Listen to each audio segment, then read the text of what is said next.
Depuis toujours, la science cherche à comprendre la matière. Mais une chose a été oubliée, la source de la matière elle-même. En 2017, un texte resté longtemps confidentiel de L. Ron Hubbard rouvre une porte. Et si la matière n'était qu'un reflet de l'esprit?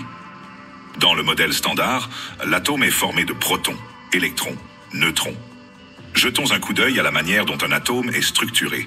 Depuis l'école, nous avons tous en tête cette image, un minuscule système solaire, où les électrons gravitent autour du noyau comme des planètes autour du Soleil.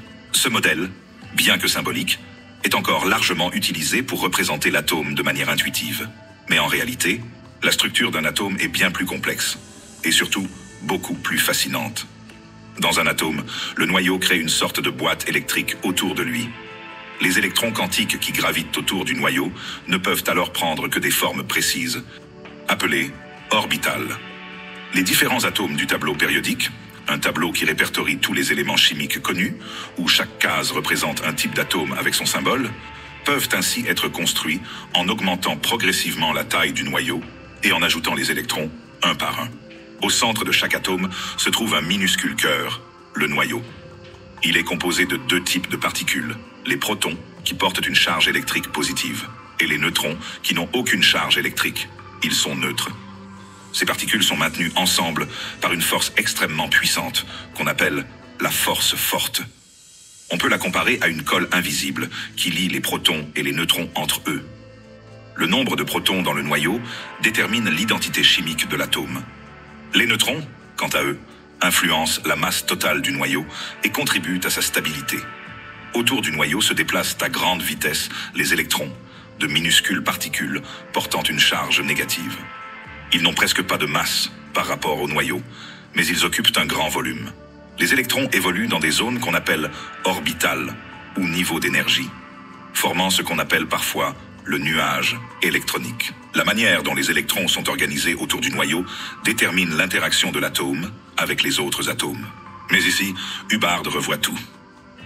At the atomic level, there are protons which have a positive electric charge but have a shorter wavelength and lower energy potential. There are electrons which have a negative charge, a lower mass, but have a shorter wavelength and a higher energy potential. There are neutrons which are in fact theta particles, being neutral or static with an infinite energy potential. Cette redéfinition place la conscience au cœur de l'atome et relie les lois physiques aux lois de l'être. Jusqu'au début du XXe siècle, les scientifiques croyaient à l'existence d'un éther, un champ subtil, invisible, traversant tout l'univers. Mais la relativité l'a fait disparaître. Hubbard le redécouvre sous un autre nom, le champ du vrai statique.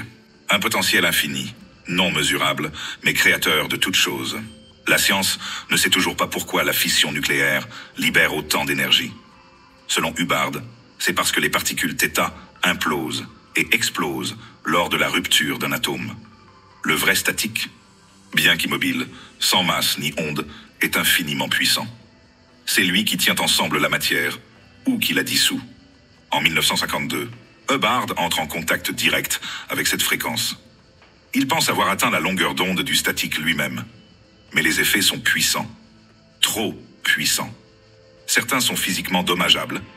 D'autres provoquent des cognitions massives, mais non contrôlé. Il interrompt ses recherches, mais inconsciemment continue à utiliser cette fréquence tout au long de sa vie. Chaque chose, objet, pensée, trauma, vibre à une fréquence. Si on entre en résonance parfaite, la structure se désintègre. C'est la base de la procédure Infinity. Utiliser une particule de vrai statique, la diriger vers une zone troublée du cas et laisser la résolution spontanée se produire. Un cas composite, des entités, des masses, des circuits impénétrables. Le vrai statique peut court-circuiter tout cela.